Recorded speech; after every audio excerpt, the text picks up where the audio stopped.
American people, because of our history of oppression and distortion and miseducation, have to ask the question, what is our reason for being in the world? It's found in divine law.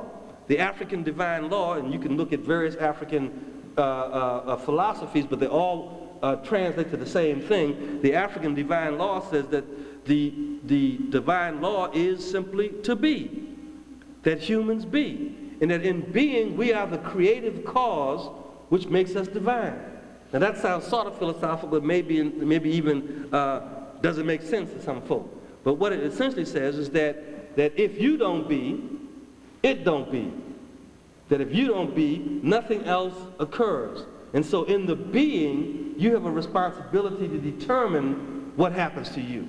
We can't be passive victims of whatever happens to us and say, oh, someone did this to me and that's why I'm in this condition. Oh, I didn't get this, that's why I'm failing in this condition. No, the African way says that because since we be, then we are the creative cause of our condition. The only time we accept conditions that are less good for us is when we think that other folk are the creative cause. No, the African way says we are the creative cause. And in divine law, it is determined that every divine law has a moral mandate, and the moral mandate for African people is that if you be, you must become more better. You must become more better.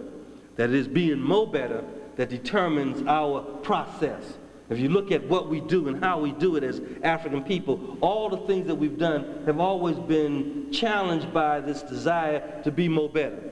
The way your mama raised you, the way your grandfather raised you, the way your folk related to black children was really about being more better. That you can do more better than what you've done. That you don't have to accept this relationship. I mean, the fact that we went through 400 years of physical bondage and came out being able to establish universities. I mean, just think about that one fact, that black people were in bondage for 400 years, made illegal and sometimes even killed when we attempted to learn to read.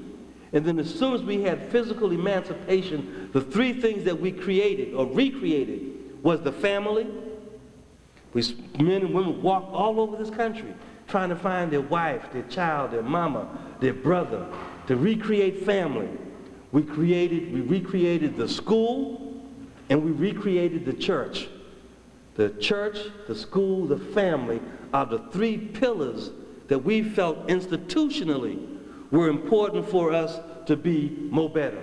That we didn't have those three things, theology, education, and family, we couldn't be more better. And so and that was a miracle in itself. How could people who were destroyed, who were killed, who were brutalized, who were taught that we were less than human, that we were in fact animals, immediately invent historical black colleges, begin to talk about education, and begin to develop men and women who were scientists and who were philosophers and who were architects and who were doctors and who were minds that were so brilliant in terms of the legal area that everyone else in the United States follows our legal prescriptions relative to issues of freedom and liberty in this country.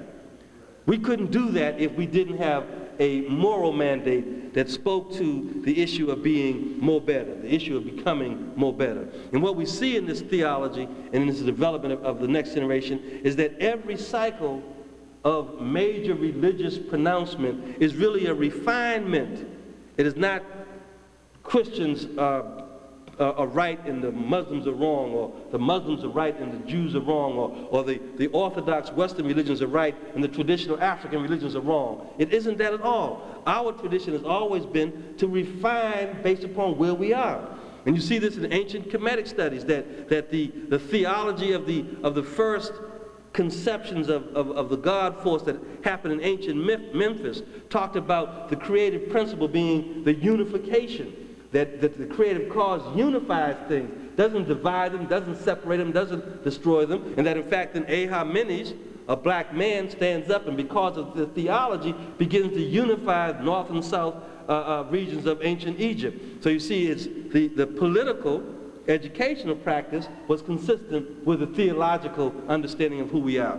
That's why you have the Presbyterian Church of old, seeing that it's not just praying to God and going on to heaven, but we must do something in our here and now in order to make a difference so that our children will be more better. You see later in ancient Kemet, in the city of Heliopolis, the same principle of God force translates now to not unification, but self-generation. That every people, every community has a responsibility to regenerate itself. What that means in very practical terms is that as we look at the next generation, these young people here in this chapel, we have to ask, are we engaging in a process that reproduces and refines them as a representative of who we are?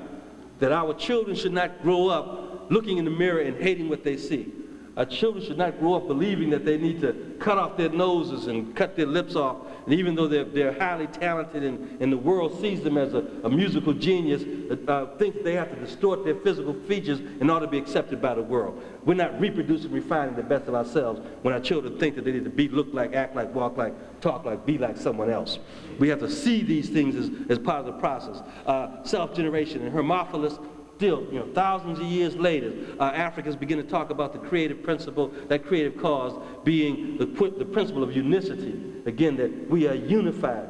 That explains why in our traditions, the movements of African people, from Marcus Garvey's UNIA to the NAACPA, to the Urban League, to all the movements, civil rights movements of this country, weren't talking about just getting some material piece of the pie. They were talking about how aberrant, how vulgar it is when one people separate themselves and try to segregate another group of people based upon their race or their color. That was abhorrent to us, that was vulgar to us, and that we should fight and rally against that. It was driven by these same principles: self-generation, unification, unicity. So we have a long history of principles that really reflect our behavior, and that we can then go back and take and talk about how do we use these same principles to reproduce and refine the next generation of our community, and those are our children. That then suggests that our youth development programs, our manhood training programs, our womanhood training programs have to be centered in our culture. We cannot go and find Dr. Spock's book and read on page 13 what it is to do to provide discipline in our children. Dr. Spock didn't know anything about African people, and he knew really very little about European people, but he becomes a line that we look for. We can't go and look and find Child Development 101 at the local community college or the major university, depending on what, and go and study that and get certified and say, now I can go out and teach young people. In fact, the matter is that our children reject all those pronouncements about who we are, because instinctually they know, as we really know, that that's not about us, it's not centered in us. It has to be African-centered if it's going to be a model of development. And that's a very formal process. It's not just, let's go out and put on some African clothes and get some drums, start playing some drums, and maybe burn some candles and ring some bells, and we call it Afrocentric. It's not that. It's more complex and more important than those kinds of things. Afrocentric youth development really talks about crafting, and this is where we have to come together as a community, of crafting the systematic process where we develop and stimulate certain kinds of knowledge in our young people, certain kinds of skills in our young people, certain abilities, attitudes, and character in our young people that are necessary for them to have in order to not only survive wherever they find themselves, but to meet the future. And in meeting the future, be able to master that future. Our process of development has to be socially defined, goal-oriented, and designed specifically so that our young people are able to achieve mastery of all and every aspect of human functioning. We can't say we've done a good job if we got brothers who know that when you talk about basketball, that's the black man's thing. That we have failed if we take pride just in the fact that brothers mastered the basketball.